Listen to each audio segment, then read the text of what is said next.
My name is Nicole Spreitzer. Oh, perfect. Well, welcome everyone to this Japanese Globinar. Today, we're going to be learning about the many business opportunities in Japan. Thank you so much again for coming. My name is Nicole Spreitzer. I am a Thunderbird student in the master's program for this year, more so concentrated in digital transformations.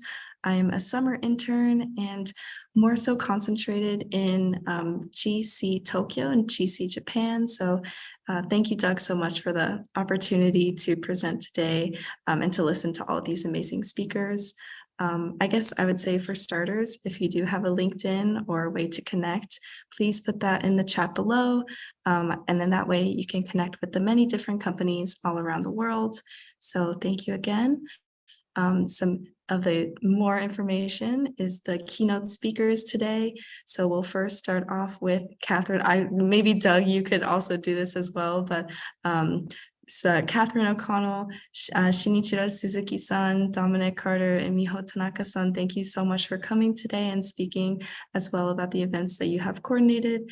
And I'll hand it off to Doug. Thank you. No, you are excellent. You're very kind and modest, and so thank you. One of the really exciting things this summer is that we've had 10 interns at our headquarters Thunderbird, and 9 of the 10 are Thunderbird students, including Nicole. So we really appreciate it. And let's see, I someone talking, and let me just make sure that I've got this opened up, and let me see where that might be. Let's see, sorry about that. Let me see if I can control it. Okay, I think we're okay now. So Nicole has been focused in on Global Chamber Tokyo, but we actually have 14 chapters laid out for Japan. We have this crazy idea with Global Chamber to be everywhere, and the idea being that by being everywhere with people ideally better and smarter than me in each location that are running these chapters, that would be a really cool network to be part of. And so Nicole's been helping to find people like that. Quite honestly, Japan is more difficult than the average country because of the lack of English capability and a little bit more closedness as part of the culture than certainly in the Americas and in Africa and in other parts of Asia. I would say there's some similarity with Europe in that sense that Europeans tend to be somewhat that way, a little bit more used to the older ways of doing things. And we think our way, which is newer, they'll be more open to as we go. So, hey, I'm going to stick around hopefully for another couple decades at least. And so I'm going to keep working on it. And I love Japan. It's an amazing country. I had the good fortune of living there for 5 years. I speak terrible Japanese, but just bad enough to get into lots and lots of trouble. Our first speaker is way better. And in fact, she's expert at it. She's been around Tokyo and in Japan for over 20 years. And I always get the number of years wrong, and she always corrects me. It's kind of a thing that we have going back and forth with Catherine O'Connell of O'Connell Law. And she was the first outside Gaikokujin who set up a law firm in Tokyo or in Japan. I always forget which one. And the reason someone can do that from coming outside of Japan is that they're thoughtful and respectful and capable and professional. And in Catherine's case, she's just an amazing person. In fact, she was showing us the artwork that she just happened to do, glass of wine in hand, I'm sure just slashed it around. And so she's a perfect person to kick us off here today because she's had, I'm sure she's never told me this, but I'm guessing she's probably had some really rough moments in Japan like I did. And she's had some really amazing triumphs when she was put on a board at Toyota. And she's been on you nearly said the other one. You nearly said the other company. We don't want to do that, do we? Oh, no. She does spend a lot of time in the Nagoya area at Toyota City. And she's been accepted at a very high level because she's paid her dues and she's done everything right. So Catherine, really appreciate your support and collaboration. You'll kick us off today. And as Nicole mentioned, we've got other speakers, including Nicole is going to give us an overview, and Suzuki-san, who's our board chair for Tokyo, as will be also giving his perspectives. We'll hear from Miho Tanaka, who will give us her perspective from Hokkaido. And then Dominic Carter is also, like Catherine, like another Gaikokujin who's developed a successful business model and has a really unique view, especially in age tech, but in other consumer products, and really across all of Japan. All really interesting speakers. We'll hopefully have time for questions. If you have a question, either feel free to raise your hand or come in at the end. I'm going to guess we're probably not going to have too much time at the end, but if you do have a question, please raise your hand first. Catherine, you are amazing. Thank you for kicking us off for today. Well, the bar has just been set very high, and I just want to say a special hello to Mari Ono, who's one of my dear friends in Tokyo, and thank you for coming and supporting me today. Yes, I am the first foreign female to set up a practice in Tokyo, and I do commercial law and outside general counsel services. I've also got a big focus on corporate governance, as you've just heard. I'm an independent member of the Audit and Supervisory Board of Toyota Motor Corporation and Fujitsu Limited. I also do a number of other roles in Tokyo. I love getting out and getting my hands dirty, getting stuck into the community. And I think that's one of the successful ways of being a really good foreigner under the courtesy of the Japanese government for being able to live and work here. I also host 2 podcasts. I'll put them in the chat later. Lawyer on Air and Jandals in Japan. And I think my superpowers are Kaizen, change, Kanke, relationships, and Kigyoka Seishin, entrepreneurial spirit, the 3 Ks.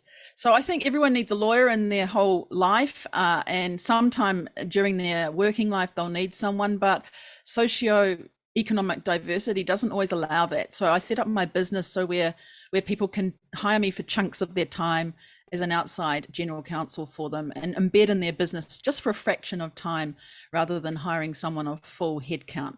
So that's what I do. I try to be really person-centric. Relatability, I think, is one of the most important things to forge as a lawyer working in Japan. But not only that, Dom would agree with me that relatability also underpins every successful business action that you do in Japan. So I really hope to give you some people-centric tips today a bit later. But just a little bit of what is happening in Japan right now before I go into those tips. There's such a pent-up demand to come to Japan. People had the Rugby World Cup in 2019 as their last memory of Japan, and it was amazing here. And then it all closed down. So people are coming back.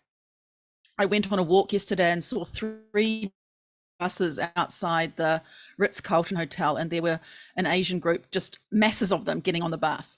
Streets are bustling, the hotels are full, the hotel prices have shot back up, very expensive, restaurants are bulging, the yen is weak, it's very approachable, so it's your time to come to Japan right now. It's very cheap compared to us going to your countries. Coming here, remember, business cards are still a thing. Japan uses business cards. They are doing QR codes, but you really do need to pack your business cards and bring them in. Also, just want to do something a little serious here. I know in America, it's very popular right now. There's a couple of movies that are out at the moment. One is Barbie, one is Oppenheimer. Of course, when you're dealing with Japan and you're getting on a conversation, go ahead and talk about one or the other, but don't blend them together. There's this tendency at the moment to put them together. Japan is actually, it's just spurred a big backlash in Japan. So please just avoid talking about the word put together. That's I won't say it, but that will have a lead balloon effect in Japan if you talk about that. Maybe it's better to avoid those subjects because of the sensitivity in Japan.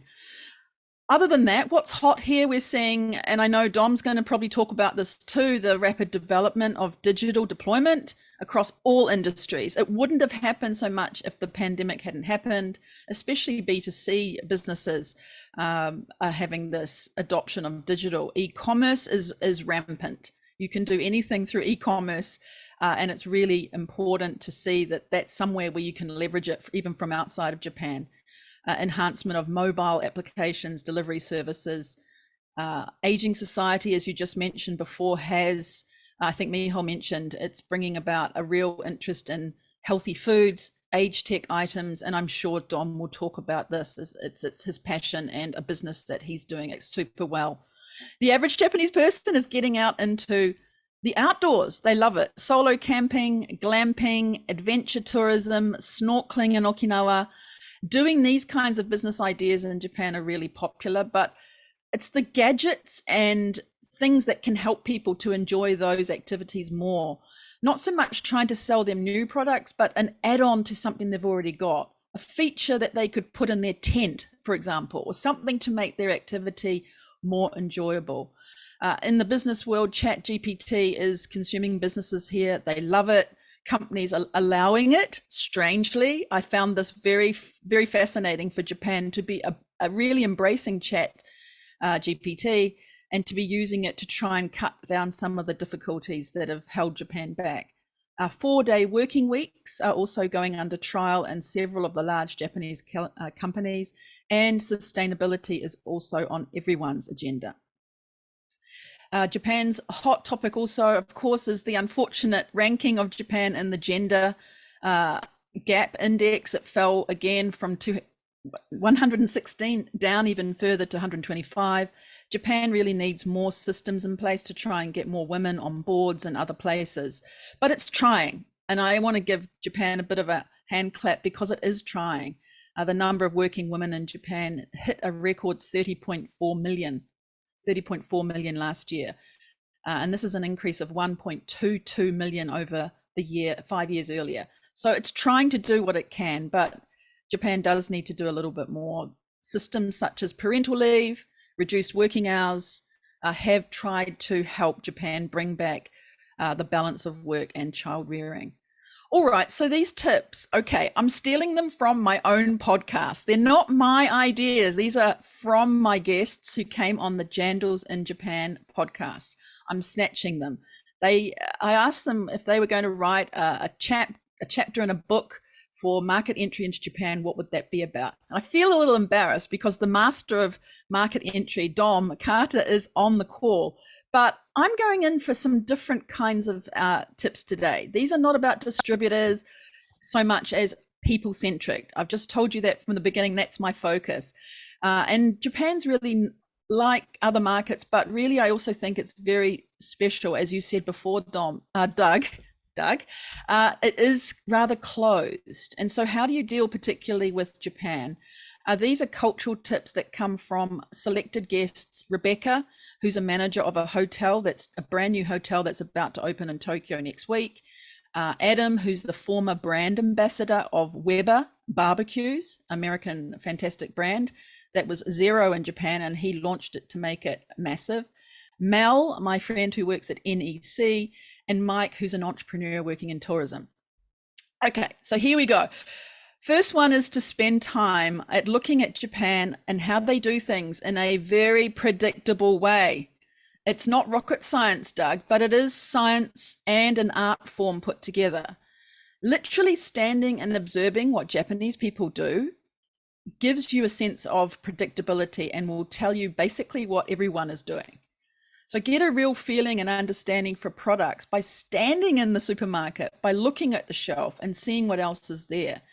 Rebecca, the hotelier, said Japan works on predictability. Following the rules and customs is just critical.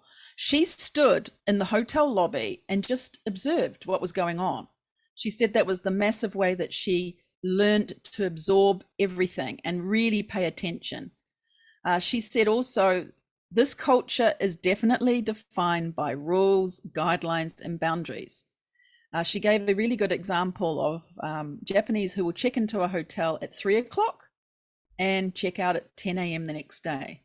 People from overseas will want to check in earlier, upsetting the predictability, and then they'll rock down at 10:30 and check out. So predictability actually helps Japan function. And so knowing how the customer is going to act, they're all going to check in at 3, they're all going to check out at 10. But when a foreigner sometimes upsets that predictability, it can be a bit of a problem. So really just be very careful about this predictability, fall into line and try not to interrupt. being predictable. So check in and check out at the times that Japanese do, and don't try and rock the system. Nemawashi. I think probably Shin or Dom could, give the definition of this more than I can. But a lot of foreigners can be really guns blazing coming into Japan. They've got lots of new ideas and want to implement them straight away. But in Japan, really, nemawashi is such an important thing. You may have heard about it or read about it a lot. Planting the seed very early on. You have in your mind what you want to achieve, but 5 people have to agree with it. Right, so you need to talk with them in advance and get their buy-in. Sometimes you can't talk with them beforehand, so sometimes it means that you have meetings upon meetings upon meetings to get people's buy-in. And why does Japan do this? Because it's just so laborious maybe, and it feels hard to do. Why shouldn't we just agree at a meeting? But in Japan, this is how you get it across, everybody agreeing. As soon as the initiative is rolled out, it's embedded, and it actually goes off perfectly with nothing going wrong. There's no real, I guess, 2 approaches, Western approach or Japanese approach to nemawashi. Neither is right or wrong. It's just how it's done here. Because if you implement here and try and be incremental and making things improve as you go, perhaps that's a non-Japanese way. It can impact the team and it can also impact the customer with financial impacts. So getting it all done at the outset and implementing does have a smoother way of, again, being predictable in Japan. Politeness. We hear a lot about politeness in Japan, and it's the super culture for that. But politeness does mean that from time to time, people will not tell you it's a bad idea or that something won't work. So when I talked to Mel at NEC, she said the biggest thing for her was to battle politeness as a foreigner working in the subsidiary overseas. It's deeply ingrained in Japanese culture. The last thing someone will want to do is tell you something's terrible. So she tries to give people some grace by being quite direct, but also giving them an out. So she'll say, for example, she thought there was an idea that wasn't going to work. And so she said to everyone, look, we've got to this point now.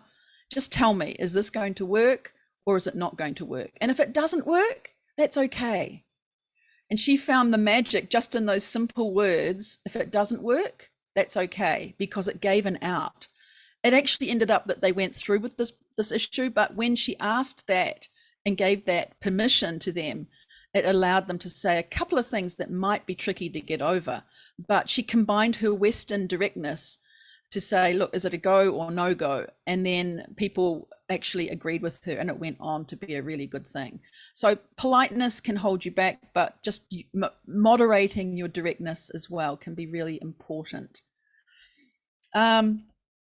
Mike, he's a really great guy. He does a lot of adventure tourism in Japan, set up businesses here in an industry that never existed in Japan before.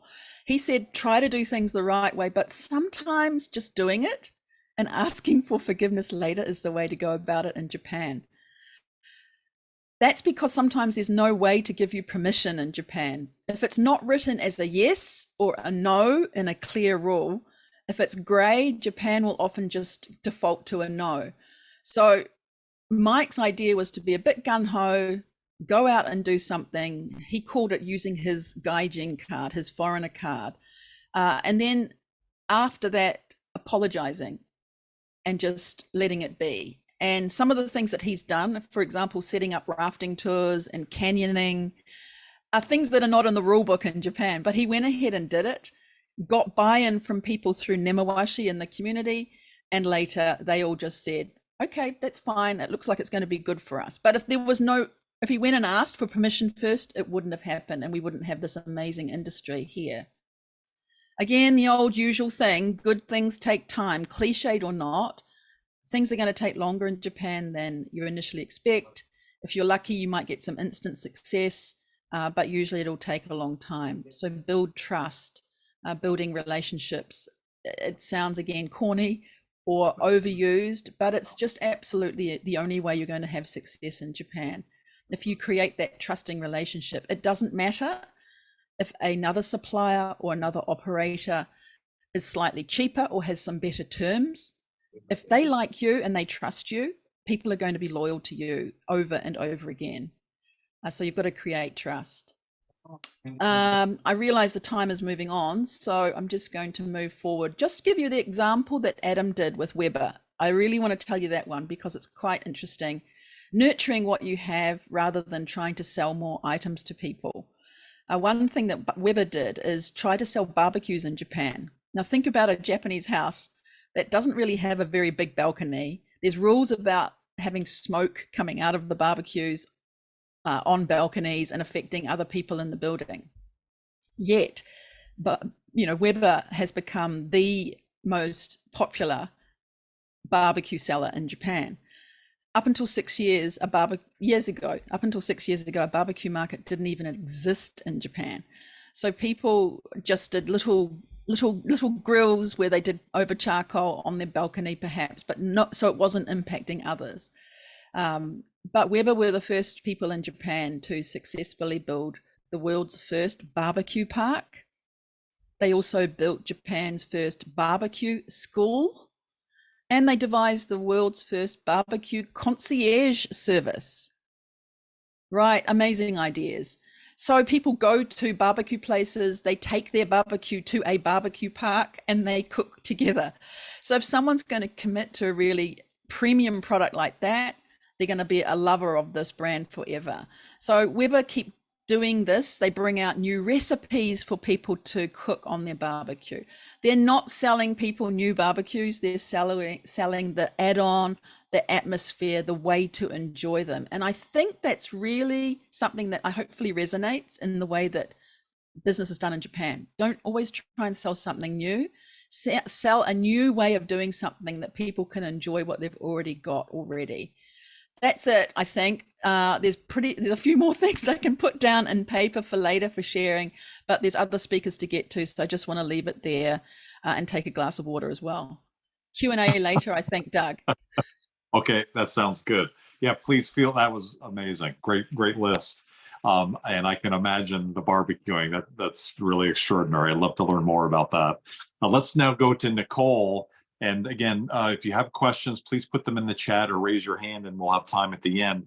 Nicole, she mentioned, is a Thunderbird student and she's working at Global Chamber headquarters, working on Japan and some other projects. And Nicole, you're going to give us an overview, an update of a program that we presented last year, and now you're updating it for the country of Japan. What's happening in different market segments? At that time, there were issues like the hospitality industry not having any workers, and there are a variety of other issues that were COVID driven. And it'd be interesting to hear more about how people view things today, because that impacts the opportunities. Nicole, you're next. Thank you so much, Doug. And thank you, Catherine, as well. I wrote down some of your tips and tricks, and I agree as well. The Weber barbecue thing was fascinating. So thank you very much. I will go ahead and share my screen. I hope you guys all can see this. Again, this is a PowerPoint from last semester, or last year per se, in the summer. Was created by Alexandra Scott, one of the other interns from last year. So I've edited the numbers and did some more research, but pretty much it's about the same. So we'll go ahead and get started with this overview. So first, we'll start off with the population, of course, the market capita. So first off, the population is going to be around 125 million people, which is definitely a lot of people, but compared to other countries, maybe more or less. However, this market capita, we have the $5.6 trillion. It is a lot of money. So there definitely is a lot of different sectors of money bringing in from like leisure, business, manufacturing, and other different factors as well. This is also 10% of the world's economy. I did some research with this and I thought this was very interesting. Maybe it's the boom of anime and media. I've seen a lot of that lately in the news. So that's definitely a factor as well, possibly. And so first off, why do we do business here in Japan?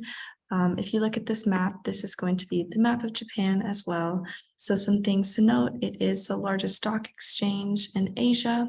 It is the first class infrastructure and highly educated workforce. So many people work for hours and hours on end as well. And this makes up 25% of the world's high-tech products, so even myself having rice cookers or refrigerators, choosing those possible Japanese products as well. It's just very high-tech. There's also going to be consumers with high disposable income, and the overall GDP is around $5 trillion.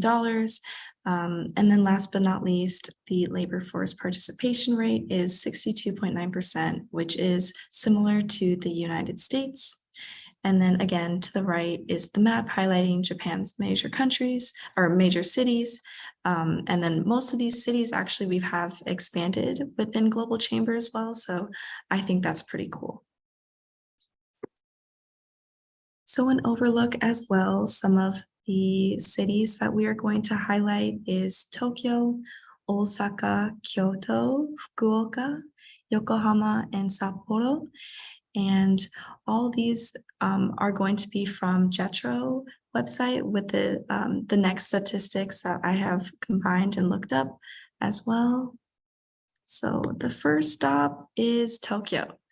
And this also in the kanji, it means Eastern capital, so it's in the east. It is viewed as the major city, one of Japan's 47 prefectures.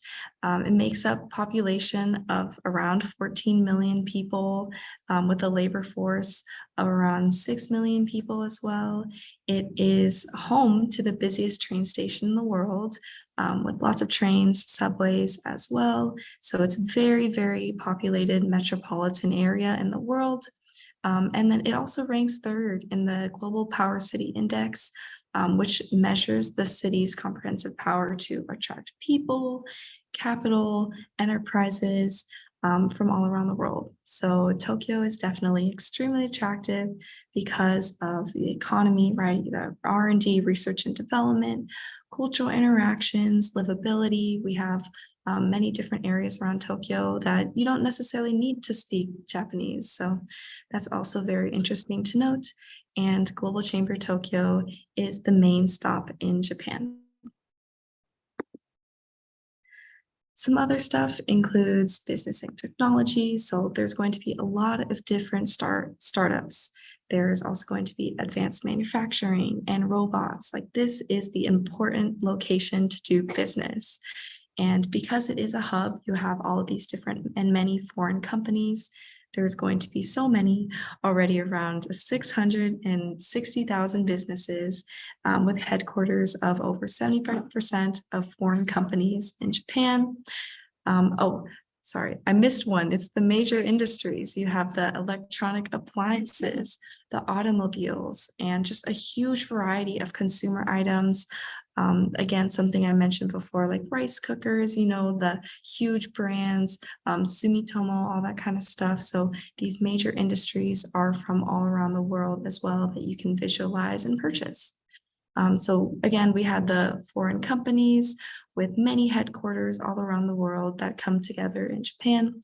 And last but not least, there is easy transportation. So not only do you have the Shinkansen, which is the bullet train, but then you also have the subway, the train. People usually ride bikes all the time and mainly walking, of course, because it is Tokyo, busy streets.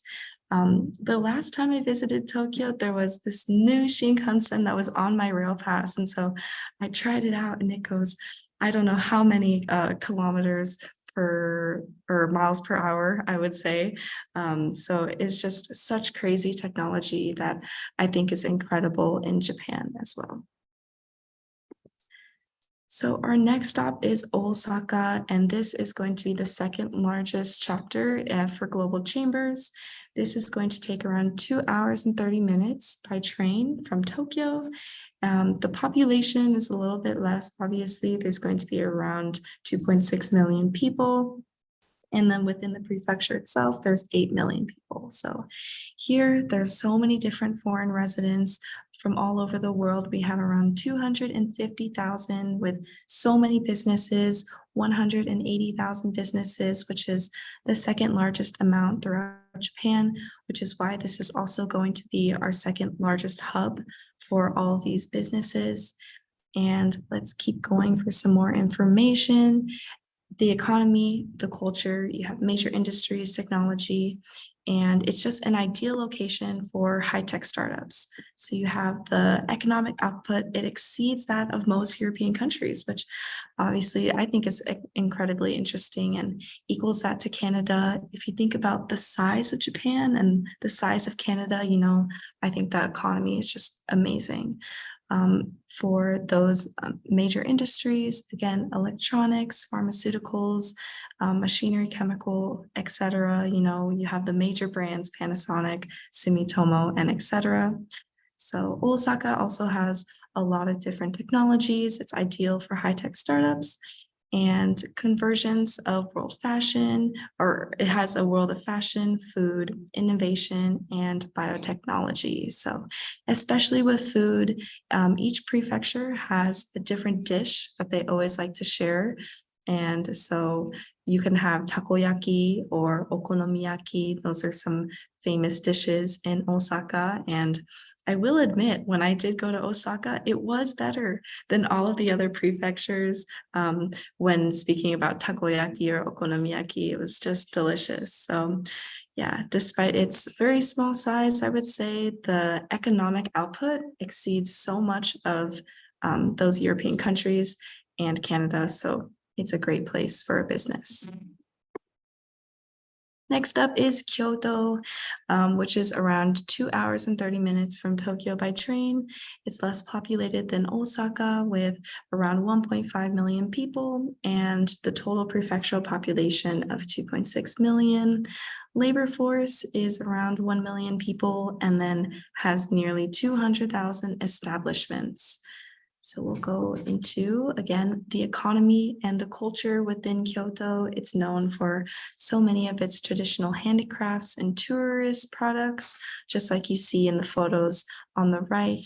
There are a lot of family-owned and operated businesses within these small and medium industries.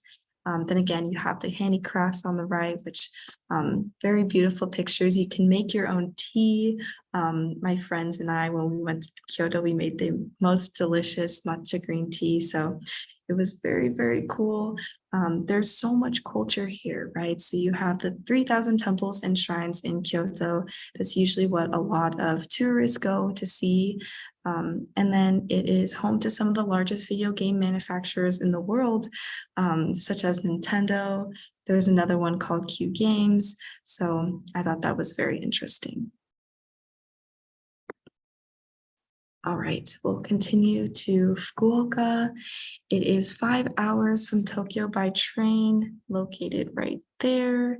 And it is the highest percent, or just a fun fact, but Fukuoka has the highest percentage of the new business creation. So compared to Tokyo, I guess. So we have the 7% increase in Fukuoka compared to Tokyo, which is a 4% increase. All right, and again, why Fukuoka? We have the geography. So it's the closest Japanese city to these Asian cities like China, South Korea, and more, obviously. The city's economic centers are around 10 minutes from the international airport by subway. You have so many of these startup companies, right? So there's a lowered corporate tax rates for startups, something that was new to me as well. And then there's widespread regulatory reforms. So it is easier to launch a business here, which is why there's such an increase compared to the one in Tokyo. Lastly, it has these international relations. And so it's the only city to be selected by the national government as a global-based city. And this was in 2020. So very, very cool, as well as a lot of different foreign entrepreneurs coming to Japan, and that global startup center assists them within their businesses. So very, very open to foreign entrepreneurs. Next, Yokohama. I have only a couple minutes, but so that's fifth on our list. It's the capital of the Kanagawa prefecture and around 20 minutes from Tokyo. It has around 1.7 million within the labor force. It's The population is around 3 million, but then within the city and then with the prefecture, it's 9 million. And the establishments wise, still 124,000 establishments. So very, very important. Also, it is going to be one of the first ports to be open to foreign trade in 1859. So it was considered as like a gateway. And then I thought that was very interesting. And not only is Yokohama the second largest city in Japan by population, but it also has so many different factors with IT, life science, mobility, and manufacturing industries that have attracted a lot of different companies overseas. So there's been a lot of different advances in biotechnology, as you see on the right.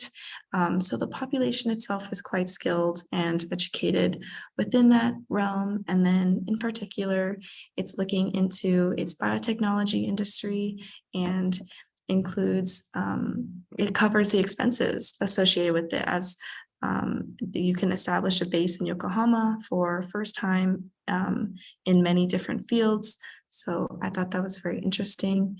And then the quote above reads, "A world-leading trading port that functions as an important pillar for the global economy." So I thought that was fascinating. Next, and finally, we have Sapporo, and I know that Tanaka-san will speak a little bit more about this, but this is our final stop. Beautiful snow city. I've never been there myself, but I heard the food was amazing, which I'll bring up a little bit more, but it's the capital city of Hokkaido Prefecture, has the city itself population of around 2 million people, and then you have 5 million people within the prefecture. Labor force is around 900,000 people with around 77,000 establishments. To get there by bullet train, you can take an 8-hour bullet train Shinkansen ride, and then also by flight, it is going to be an hour and a half from Tokyo. What's above is something that I'm pretty sure when I was looking at the picture, it's only specific to Sapporo, those crackers and cookies. My friend brought me one time and it was delicious. So if you have a chance, I would go and try it. So you have the first up, it's around, or Hokkaido, it makes up around 14% of Japan's gross agricultural production, and then 23% of its fishing industry. So if you see the words made in Hokkaido, there's going to be a lot within the agricultural sector. And then as well as, sorry, I'm skipping my notes. Anyways, for the economic environment, there's going to be, again, high education levels, low business costs and rent, and then some of the sectors involved are IT, software development, call centers, and BPO. So climate, it's known to be very snowy and cold. So there's going to be a lot of winter themed attractions, festivals, and skiing. And so there's around 122 days of snowfall a year. Not for me, but you can have all of those ice festivals that I see online and igloos that are created. So it's definitely home to a lot of those type of ice activities. And I guess coming from a native Arizonian, it's incredible, right? So I don't think I could live there, but I would love to visit sometime. And so today we talked a lot about all of these Japanese cities, but we actually have so much more and so many different places that you could have businesses in Japan. And so, yeah, we have fairly scratched the surface. There's a lot of different major cities like Aomori, known for apple production, abundant nature, Kobe beef, one of the most vibrant cities. You have Hiroshima, the Peace Memorial Park, Okayama, land of sunshine and fruit, Nagoya, manufacturing and shipping hub, and then Shizuoka, which obviously has Mount Fuji, which I know some people have been mentioning as a possible trip to go to Japan with Global Chambers. So I definitely hope that happens, and you can see the starting location for Honda, Yamaha, Suzuki, etc. And that about sums it up. Thank you so much for this wonderful panel and so many speakers as well. Hope you learned something about Japan. And then if you have any questions, please feel free to reach out, contact me. And thank you so much. Really well done. Thank you, Nicole. Really appreciate the all around Japan tour. Jeffrey Smith, I know you guys at Factum Global are involved with research all over the world, and you just issued a report on Japan. Any comments so far on what you've heard from either Catherine or Nicole? Thank you, Doug, and Nicole. Very well done. Nice job. Always happy to be in the presence of a fellow award winner, Catherine. So thank you for your presentation as well. I thought that was really interesting. Yeah, we help companies enter new markets all around the world. In fact, lately we've been receiving additional interest in entering the Japanese market, which is right in line with what's being said here in the last 44 minutes or so. I have a question. I think this goes to Catherine about the recent law that was passed where the Japanese government is really embracing foreign workers to come into the market. My question is, are these foreign companies able to sponsor the visa of these employees that are entering the market themselves, or is it really a B2B transaction? Is it really a B2B transaction, or do the employees have to enter the market and obtain a Japanese visa in order to work? It's not my precise area to deal with immigration and visas. I believe there is sponsorship capability. Miho may actually know more about that. In fact, I think she's nodded and she's the specialist there. So perhaps I can flip it to Miho, or Miho, you might talk about it when you do your presentation. Great question. Thank you, Miho. And it's in line with, I had shared earlier in the chat, a blog that we wrote recently about the aging population in Japan and this labor shortage that exists, and how there are other countries around the world that can support that shortage and help grow the Japanese economy. I mean, bottom line. So thank you, Catherine. Thanks, Miho. Tanaka-san, do you want to address that? Yes, yeah, thank you for the question, Jeffrey, and thank you, Catherine.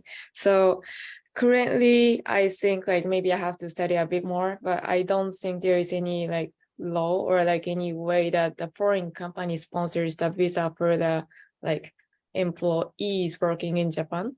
So like one of the ways is like the employee set up a kind of small office in Japan, like basically subsidiary, and the subsidiary based in Japan can sponsor the visa for him. That's the easiest if you want to control over all these like company operations. And yeah, Japan still doesn't have digital nomad visa, so it's basically like kind of impossible. Yeah, up to now, yeah. That's helpful. That's helpful. And you know, particularly in the IT space, there are countries, namely, you know, the US, India, other countries in Latin America that have an abundance of IT experts that could really come in and support the Japanese economy. So there's an interesting global evolution here, I think, that's happening. And so we'll have to see how it pans out. But Miho, thank you very much. Thanks, Doug, for the moment there. All good. Let's now go to our next speaker, and it's Suzuki-san, Shinichiro Suzuki with CFE Corp.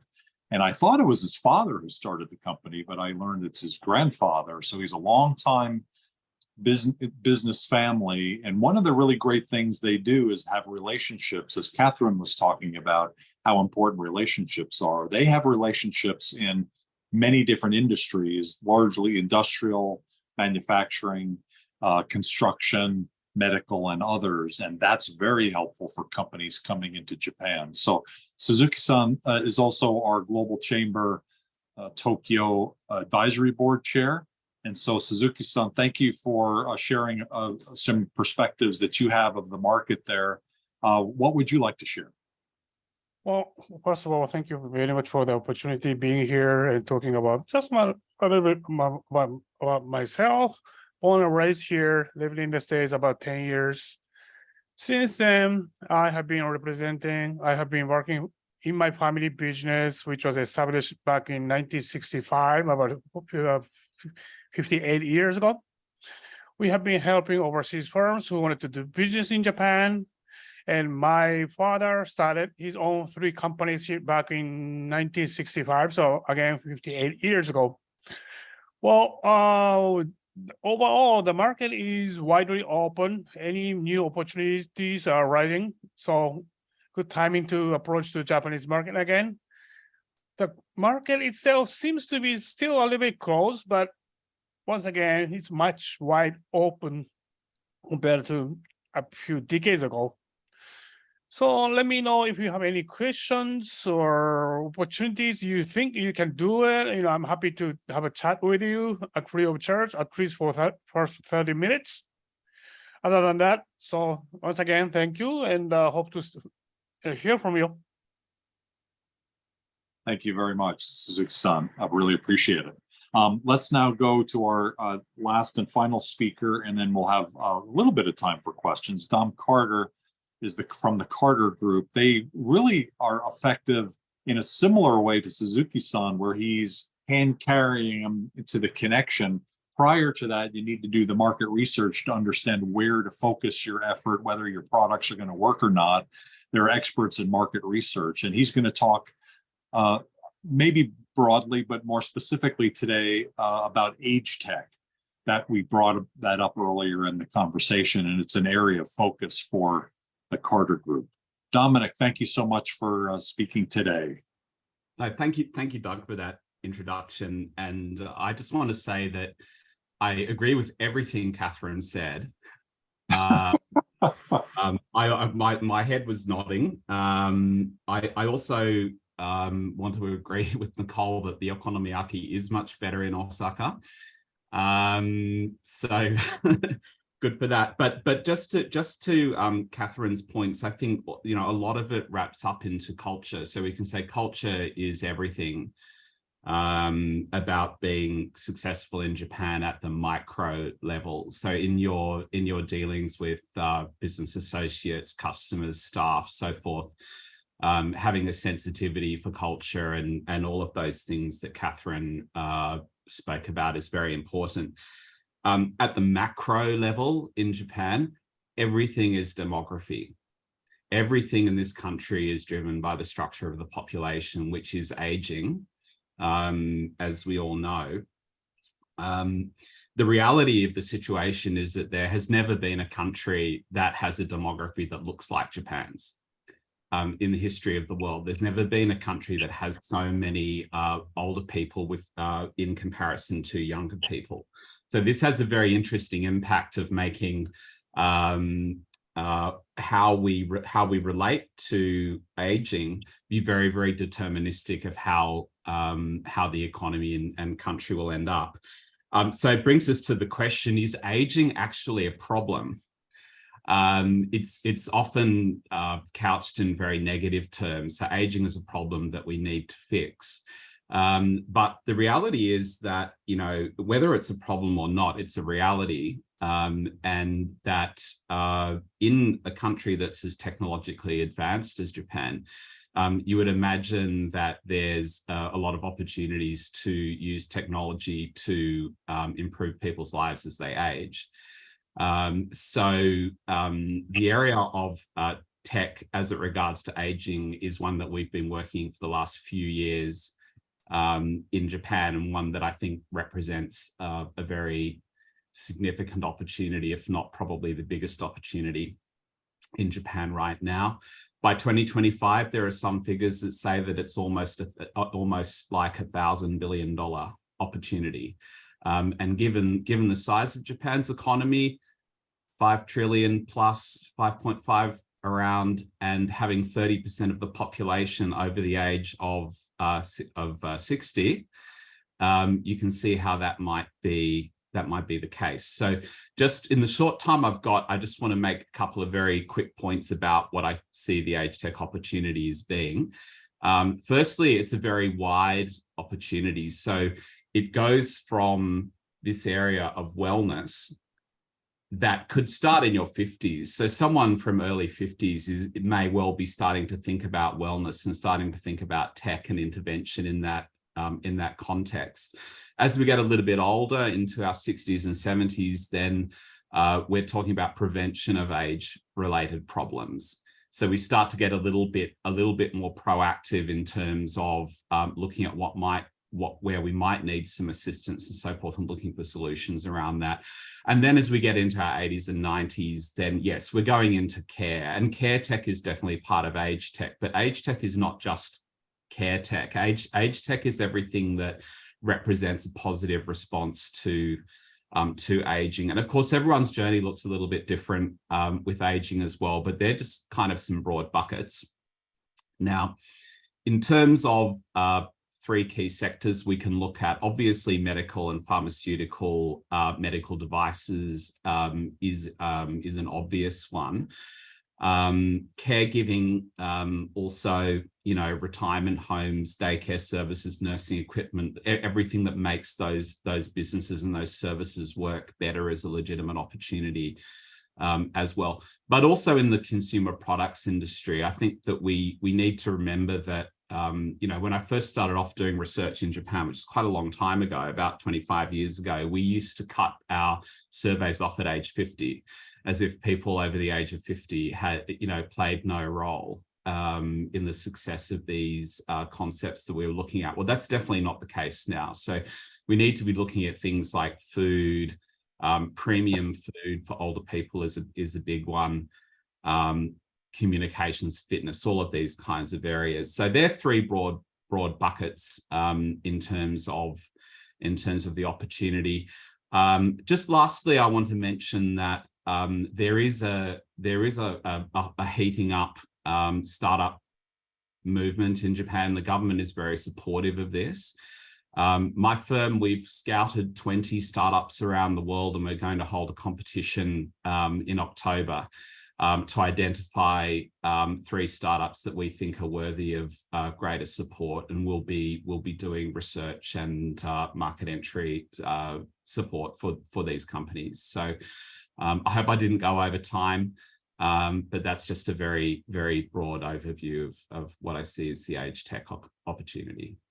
Beautiful. Where can we find information about that? The competition. I have a website for our project, which is called Living Best, and I will put that on the chat, and anybody who's interested can have a look at that, and all of the details as they come to hand will be there. Thank you very much. Tanaka-san, gomen nasai. I skipped over Tanaka-san, so shitsurei shimashita. Tanaka-san, Miho Tanaka, is in the startup world in Hokkaido. And as we were talking earlier, she does a lot of work with Sweden and Denmark and Scandinavian countries, but she's very familiar with working with companies coming into Japan. You're going to be giving us a perspective of what you're seeing on the northern part. And when I think of Hokkaido, I think of snow festivals and hairy crabs. Speaking of food, the most delicious crabs of all time. What would you like to share today, Tanaka-san? Thank you. So I would briefly explain about what we are trying to do to evolve our own ecosystem. So Hokkaido has been known as a food and these snow activities, but we are actually doing some businesses as well. So good.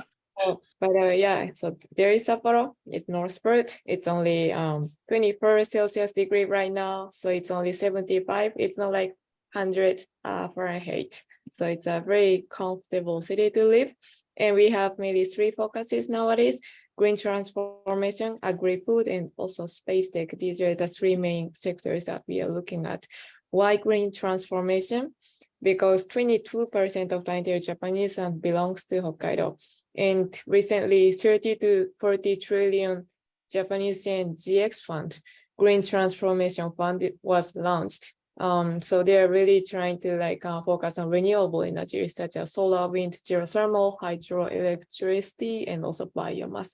And currently there is one city called Tomakomai City, and there is a huge electricity power storage facility.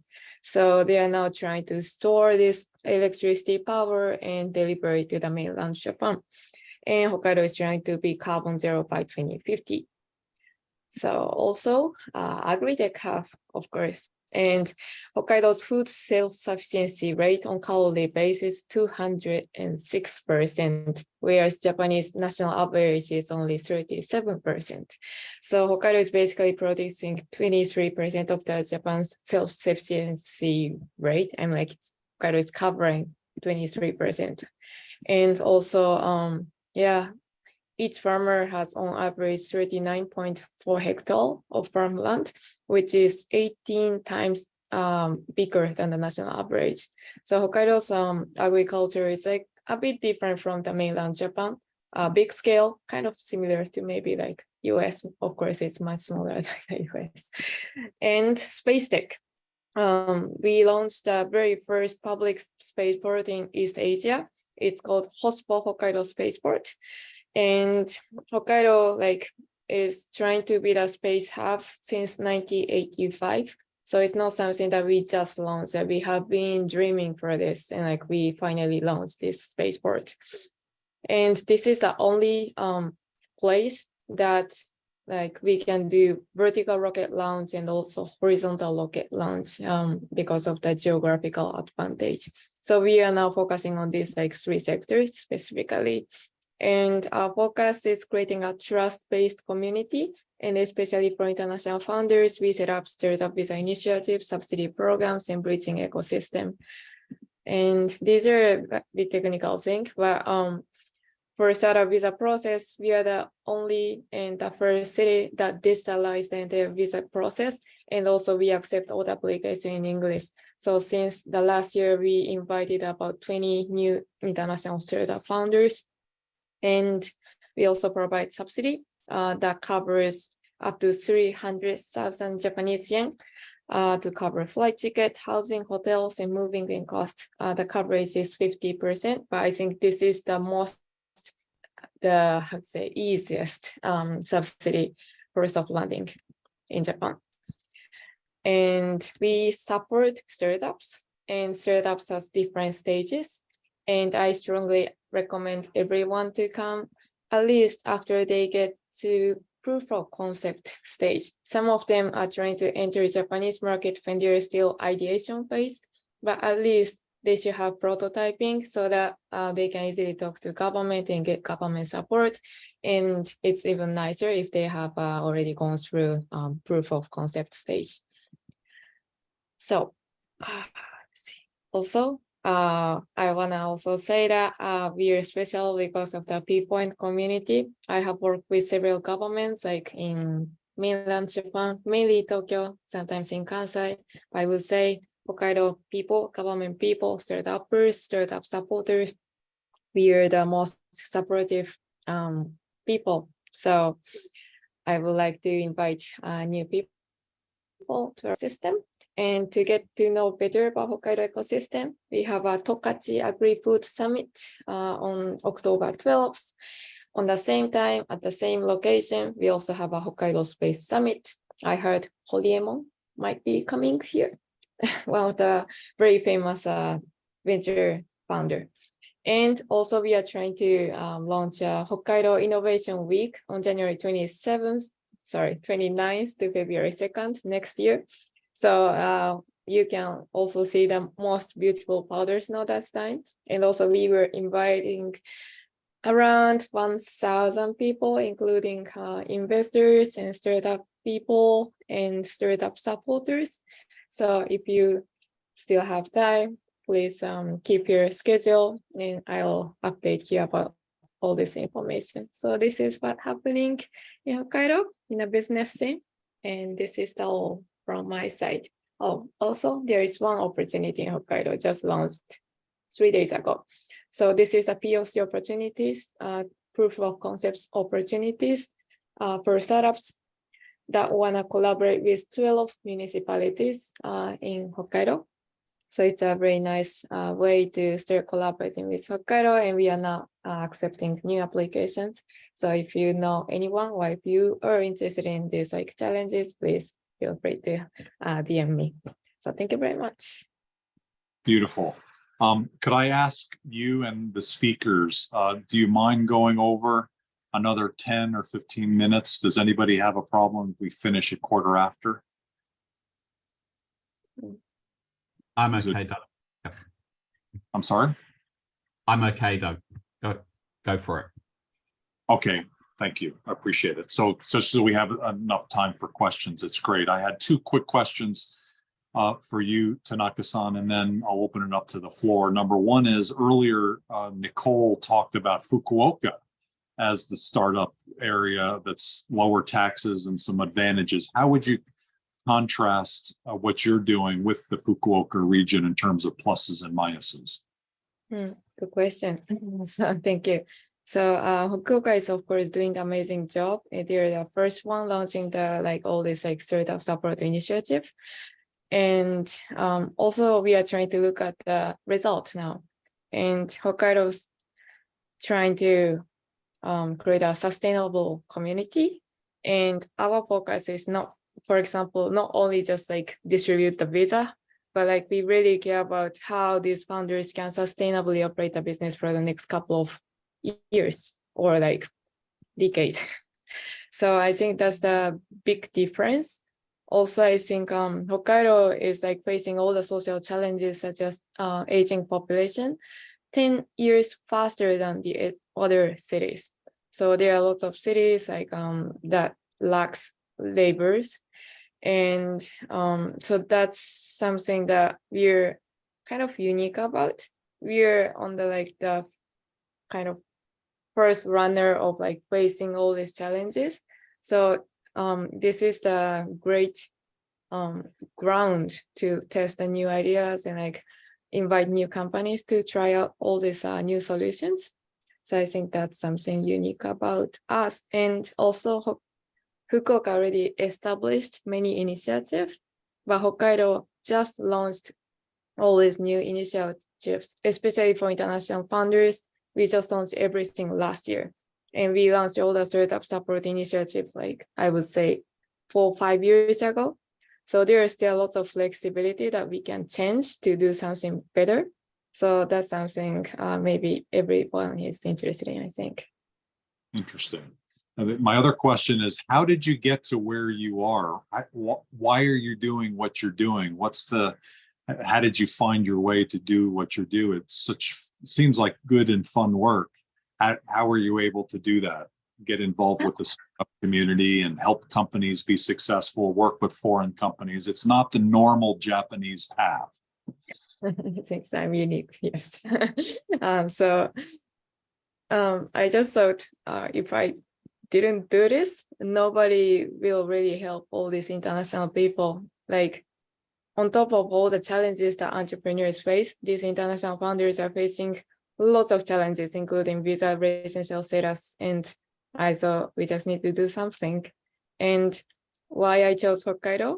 Because I lived in Tokyo for 5-6 years. I tried the same thing, but I would say Hokkaido has a very strong sense of community, and people really wanna try to support each other and collaborate each other. They really care about the harmony in a good way, maybe bad way. In Tokyo, I think it's still people are trying to appreciate the harmony, but still it's competitive.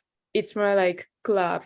The only selected people, top people are selected in a special club. But especially with startups, everybody is facing so many challenges. We really need to help each other. And in Hokkaido, I found all the people that I met in the government, in the private sectors, startup people, they're all very supportive. They know we don't have enough resources still. That's why we really need to harmonize and support each other. This is something that I couldn't see in the metropolitan city. So that's why I like it. And I thought this might be the place that we can really change something. Amazing. Congratulations. What other questions are there? Are you clapping, Catherine? Is that what that is? I am. Oh, wow. I'd love to go to Hokkaido. What a lot of opportunities there and just so many things coming up. I mean, I can just see, Dom, I can see you going to that innovation bit in, January, February and connecting there with the age tech and everything there. I think it'll be amazing what you could do connecting Tokyo and Sapporo, right? Absolutely. Yeah. Please come. Dom, have you been up there before and done much Yes, business? I have. Hokkaido is amazing. It's beautiful, beautiful place, and just the quality of the food and everything is so lovely there. But I think, Miho, what you're saying about the getting into these kind of aging challenges 10 years before the rest of the country is something that I think really makes Hokkaido potentially a really good testing bed for age tech ideas and startups. So I'd love to have that conversation with you later. Let's have it. And yeah, so also I think Hokkaido people are really they're very serious about changing because they're really facing the problems now. So they're really tackling all these issues, and also they're very open-minded. Hokkaido is just like the US. The city was established only 150 years ago. Before that, there was only Aborigine people, like Ainu people. So everybody is kind of outsiders trying to do new things from the scratch. So that makes this environment even more I'd say friendly for the new people, I think. That's an interesting perspective. What other questions are there? By the way, I see Koshitani-san, Sadaharu Koshitani, works for JX Nippon Mining. He's part of our advisory board for Phoenix, and I actually got to meet him in the US. So Koshitani-san, thank you for your support of Global Chamber, both you and your wife, actually, which both of you members, appreciate it. And Beverly Wasachek is involved with Japanese societies in the US as well, and very well connected in Japan, and also with the Japanese community in the US. What other questions are there, please?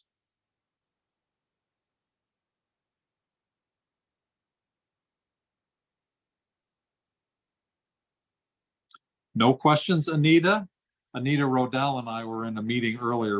It was the Global Chamber Los Angeles Advisory Board Subcommittee on export and import, and we're talking about doing a Los Angeles, Tokyo, Seoul, Shanghai meetup, but I'm feeling like we should add Sapporo to that. What do you think? This has been eye-opening for me, just listening to everybody. I connected with Catherine yesterday on LinkedIn, and she's like, well, what do you want to hear? I'm like, I just want to hear everything. My business has been more oriented towards Europe and Latin America. So this was lovely. I don't have questions. I'm just processing what I heard. Fantastic. Lots of information.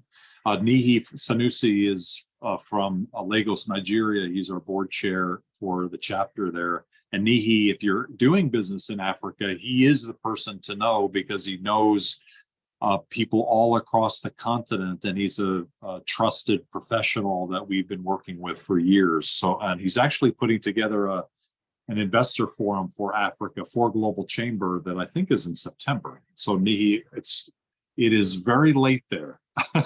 It's after midnight. So thank you for your dedication to join us today. He may have fallen asleep, so I'm not sure, but he's usually awake. I'm awake. It's after 1 a.m. now. Thank you very much.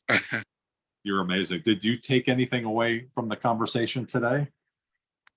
Well, Japan for me has been a fascination ever since I read the book about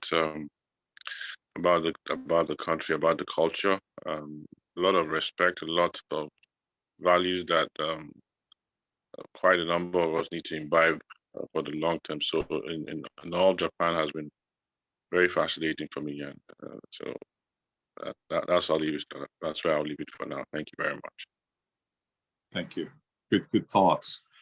So that puts us at quarter after, and I kind of promised 15 more minutes. So let's end it there. And I'd like to have Catherine maybe give the last word. And Catherine, what I'm left with is the word nemawashi, because it reminds me of positive intelligence. And I remember when I worked in Tokyo, and I was running the company, and there was a period where I was out on the floor and everybody was lined up to my desk, and it seemed for weeks it was chaos. And I started to realize that I needed to slow down, and I needed to not bull my way through ideas. I just needed to go through that process. And a lot of that is the positive intelligence way, isn't it? To be mindful and to be working and to have a dynamic that is not totally understood by a lot of people. So thank you for sharing that.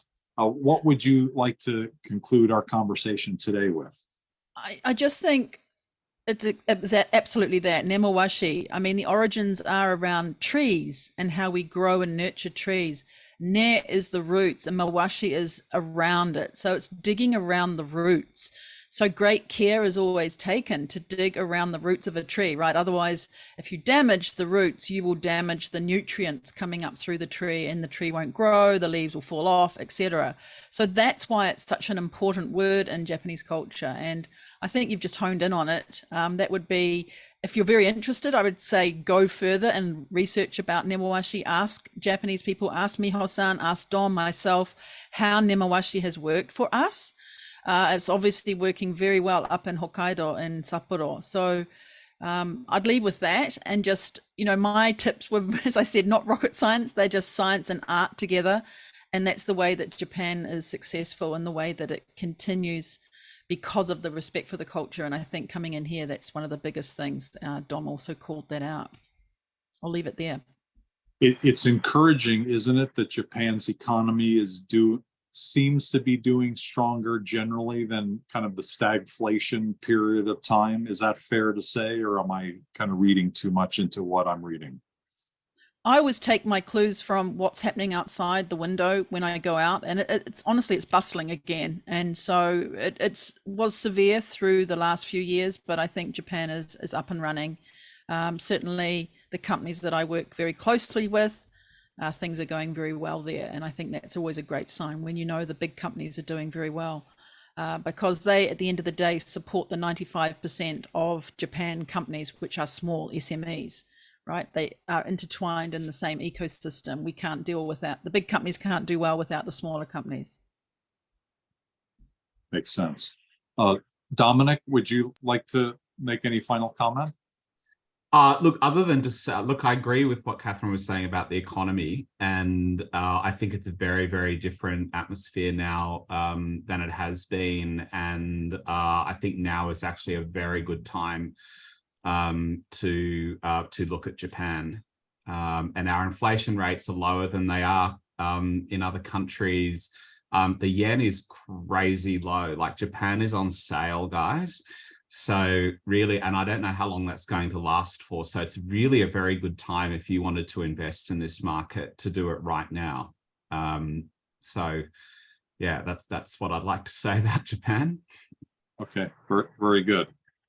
Tanaka-san, are there some good investment opportunities in Hokkaido property? Yes. And Property, yeah. Everybody's investing in Niseko nowadays, like the powder snow area, and a lot of angel investors are coming. Like, yeah, I'm not gonna name it, but very famous investors are just like snowing. I'm like skiing. Sorry. Yeah. Yeah, is a lot of the investment in from China? Of course, yes, but mainly for real estate. For businesses, we are still like open. I think especially for green transformation, everything started this spring. So yeah, we are inviting a lot of new companies to solve these issues together. Okay, fantastic. Suzuki-san, any final words?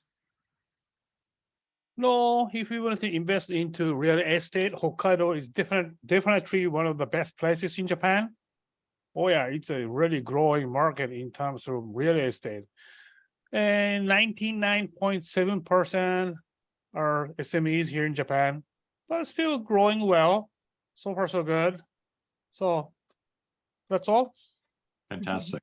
So Nicole, probably you should get the last word. You put this together, so thank you so much. It's been really fun working with you on this.